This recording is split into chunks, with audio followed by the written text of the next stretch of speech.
Ricevi il pastorale, segno del tuo ministero di pastore.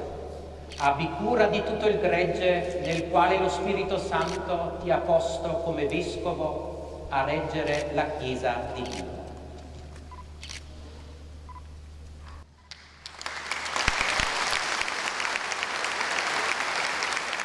Un applauso lungo e scrosciante per festeggiare Monsignor Michele Tomasi, ordinato nuovo vescovo di Treviso nel Duomo di Bressanone, città dalla quale proviene e dove, dopo aver frequentato il seminario, è divenuto rettore.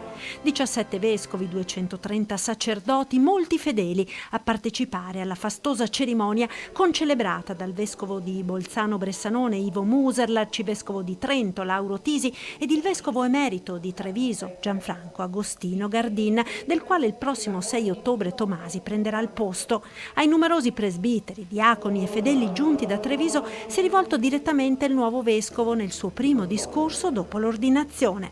Verrò presto, portando tutto me stesso, desideroso di conoscervi e di farmi conoscere, di incontrare la vostra esperienza di fede e di vita cristiana, portandovi con semplicità la mia, così che diventeranno presto e completamente la nostra esperienza, per camminare insieme e insieme essere Chiesa di Cristo, fedele al Vangelo.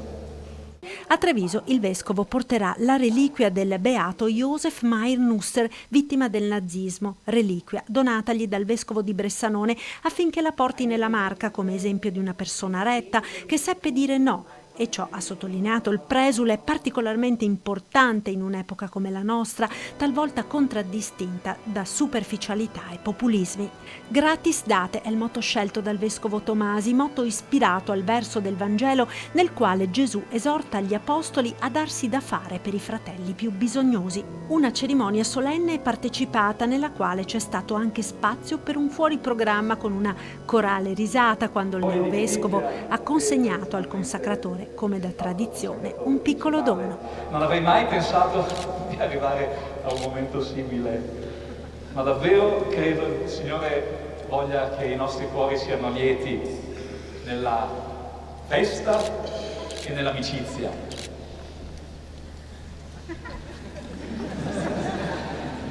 Non sarà lo spirito divino, ma